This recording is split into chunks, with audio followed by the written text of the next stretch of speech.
तो दोस्तों इस खेत को देखिए आप, कितना बड़ा खेत है। वहाँ से शुरू होता है और इस तरफ ख़त्म होता है, लेकिन इस खेत में फसल देखिए आप लोग। ऐसा लग रहा है कि इस खेत में मेहनत ही नहीं की होगी।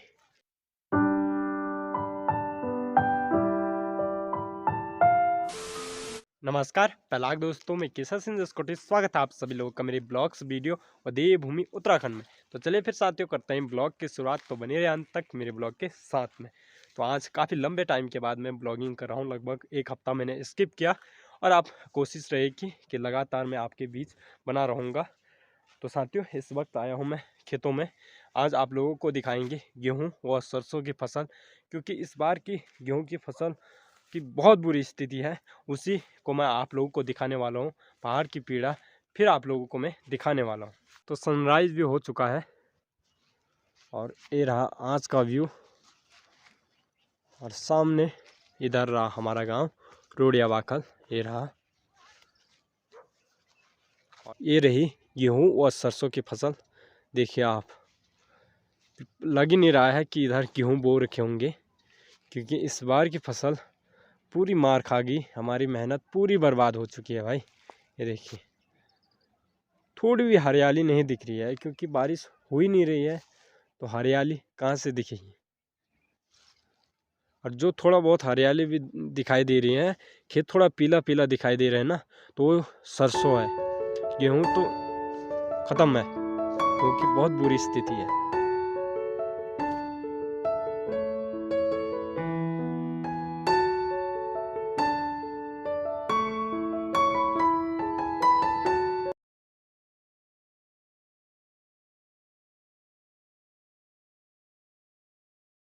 तो इस साइड है हमारे खेत और यहाँ तो ठीक ठाक हो रखी है गेहूँ और सरसों की फसल, क्योंकि यहाँ जो खेत है ना वो थोड़ा उपजाऊ वाले खेत हैं, क्योंकि यहाँ पानी निकलता है। तो इस कारण यहाँ गेहूँ की फसल अच्छी हो रखी है, क्योंकि जो ये खेत है ये उपजाऊ है, यहाँ पानी रहता है, शीतलता बनी रहती है। तो इसी कारण यहाँ गेहूँ और सरसों की फसल ठीक ठाक हो रखी है।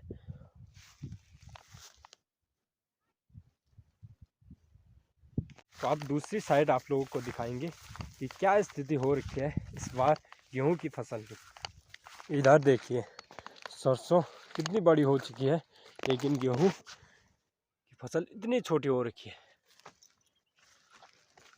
और सरसों भी कुछ खास नहीं हो रखी है, खाली इस पर सिंगल वेल आ रखे हैं, क्योंकि ये काफ़ी खुलता है सरसों की फसल। जिस हिसाब से होता है उस हिसाब से इस बार नहीं हो रखी है। बहुत बुरी स्थिति है इस बार की फसल की, क्योंकि बारिश ही नहीं हो रही है। ये देखिए सरसों फिर भी थोड़ा बहुत ठीक ठाक हो रखी है, लेकिन गेहूं की फसल देखिए आप लोग, क्या करें। ये देखिए आप, यहाँ पर तो कुछ भी नहीं है। खेत के इतने बड़े हिस्से में कुछ भी नहीं हो रखा है। इससे अंदाज़ा लगा सकते हैं आपकी क्या स्थिति हो रखी है आजकल फसलों की। देखिए, और जितनी भी ये हरियाली दिख रही है केवल सरसों है जहाँ तक। अब देखिए इधर के साइड गेहूँ की फसल दिन प्रतिदिन सूखते जा रही है। ये देखिए, और धरती से ऊपर आने के बजाय नीचे की ओर जा रही है, धरती से नीचे की ओर जा रही है। इस साइड देखिए, खेत के इस साइड कुछ भी नहीं है। ऐसा लग रहा है इस साइड कुछ बोया ही नहीं होगा। और कितनी मेहनत कर रखी है इन खेतों में। लगभग 10-12 दिन मैंने सुबह और शाम रोज़ गोबर फेंका। उसके बाद लगभग 1 महीने तक हाल चलाए। तो दोस्तों इस खेत को देखिए आप, कितना बड़ा खेत है। वहाँ से शुरू होता है और इस तरफ ख़त्म होता है, लेकिन इस खेत में फसल देखिए आप लोग। ऐसा लग रहा है कि इस खेत में मेहनत ही नहीं की होगी, लेकिन ऐसा कुछ नहीं है। एक हफ्ते तक इस खेत में गोबर फेंका, जिनका ये खेत है, और 2 दिन इस खेत में हाल चलाने में लगाए, फिर भी ये स्थिति हो रही है इस खेत की। क्या करें यार। ये देखिए, आधा कट्टा गेहूँ भी नहीं होगा इस खेत में। और मेहनत भाई साहब, जितनी मेहनत की है ना उसका 10%, 100 में से 10% भी इस खेत से निकलने वाला नहीं है।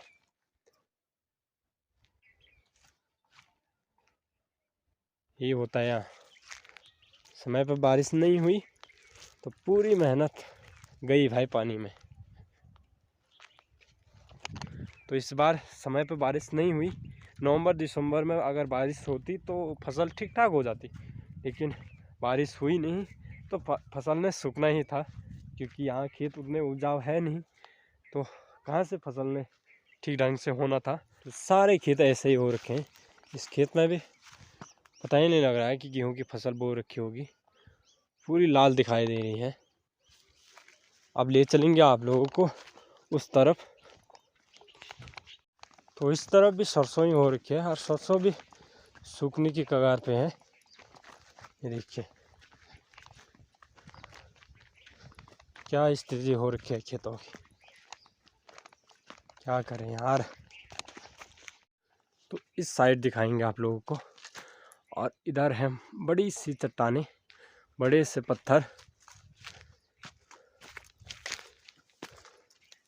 तो इस तरफ के खेतों को दिखाएंगे आप लोगों को, किस तरफ किस हिसाब से हो रखी है फसल। ये देखिए इस खेत में भी पूरी फसल सूख चुकी है। ये देखिए बारिश के ना होने के कारण अधिकतर खेत सूखे पड़ चुके हैं, पूरी फसल सूख चुकी है। देखिए अरे जो दिख भी रही है ना ठीक ठाक इस खेत में और इस खेत में, ये अधिकतर सरसों ही है। और यही स्थिति रही तो, यही मौसम रहा तो भाई साहब ये भी ढंग का नहीं होने वाला है। इसको भी अभी बारिश की ज़रूरत है। ये सरसों ही हो रखी है थोड़ा बहुत इस तरफ भी, क्योंकि बहुत बुरी स्थिति है। देखिए सूखने की कगार पे है। तो इधर भी पूरा पानी वाला एरिया है। ये देखिए नाली भी काट रखी है। अब तो पानी सूख चुका है, लेकिन जैसे बरसात का समय आएगा इधर पूरा पानी हो जाता है खेतों में। तो इधर थोड़ा बहुत उस तरफ से इस तरफ थोड़ा बहुत ठीक ठाक हो रखी है, लेकिन ये जितना भी होगा ना वो जंगली जानवरों के लिए होगा। हमारे हाथ तो ऐसे भी कुछ लगने वाला नहीं है।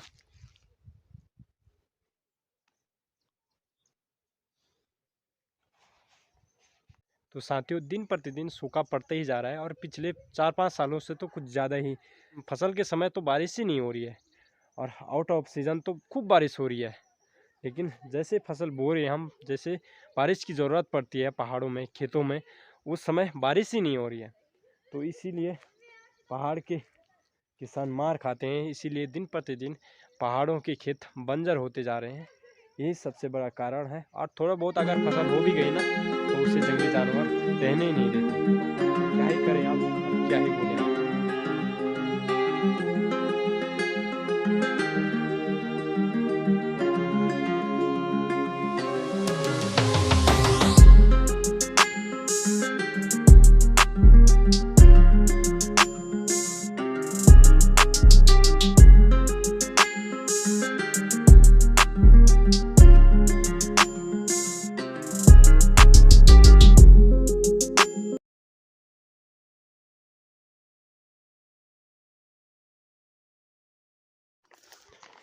तो इधर है भाई बड़ा सा तूड़ी का पेड़, काफ़ी पुराना है, पता नहीं कितने 100-200 साल पुराना पेड़ होगा ये। और उसके साथ है तिमिल का पेड़। तो ये स्थिति हो रखी है भाई इस बार की फसल का, बहुत बुरी स्थिति हो रखी है। देखिए आप यहाँ खेतों में 100% मेहनत करने के बाद 10% भी हमें रिटर्न नहीं मिलता है। तो इसीलिए तो दिन प्रतिदिन अब पहाड़ों में खेती बंजर होते जा रही है। अब खेती के प्रति उतना रुझान भी नहीं है, तो इसी कारण तो नहीं है यार। मेहनत 100% कर रहे हैं और हमें रिटर्न में 10% भी नहीं मिल पा रहा है। और जितना हम बीज बो रहे हैं ना उतना भी प्राप्त नहीं हो रहा है, चाहे वो धान की फसल में हो, चाहे गेहूं की फसल हो, चाहे अब मंडुए की फसल हो। सब फसलों की ऐसी ही स्थिति हो रखी है यार, क्या ही बोले हम। यार सूरज और ललित ले रहे हैं सुबह सुबह घास, और इसने गेहूं तोड़ दिए भाई। वैसे ही गेहूं की फसल नहीं हो रही है, तो इधर पंकज तोड़ रहा है लकड़ियाँ। अरे सर में आता, अब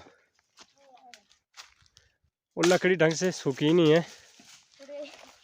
तो भाई इनकी तगड़ी ड्यूटी लगी हुई है। और पहले हम भी ऐसे ही जाया करते थे जंगलों में। हाँ शाबाश, ये छुट्टियों का अच्छा फ़ायदा उठा रहा है। तोड़ तोड़। तो ये है उतीस का पेड़, और इस पेड़ की लकड़ियाँ तोड़ने में काफ़ी इजी होती है चीड़ के पेड़ के मुकाबले, ज़्यादा स्ट्रगल नहीं करना पड़ता है। और इधर कविता गई हुई है इस पेड़ में लकड़ी तोड़ने के लिए, और भी केवल 2 लकड़ियों के लिए। इतना बड़ा पेड़ नाप लिया है। तो कच्ची लकड़ी भी ले जा रहा है क्या सब?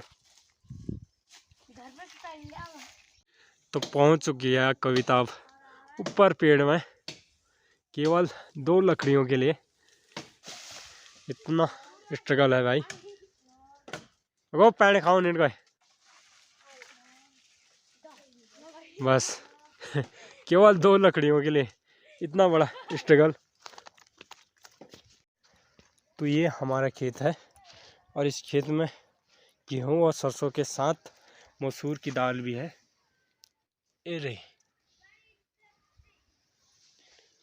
और मसूर की ही एकमात्र ऐसी दाल है जो रबी के फसल के साथ बोई जाती है, बाकी सब खरीफ की फसल के साथ बोई जाती है। तो ये रही मसूर की दाल की पौध। तो साथियों, बसंत ऋतु व फूलदेई त्योहार आने वाला है, तो फूल भी बस खिलने लगे हैं। ये देखिए, इसे बोलते हैं सगीना फूल।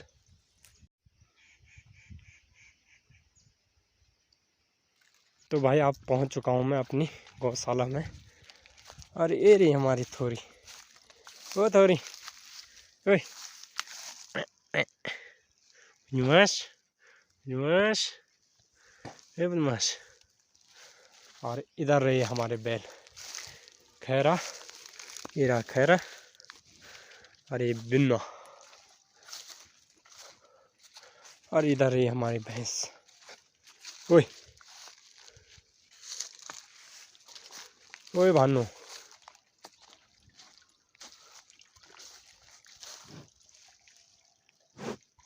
क्या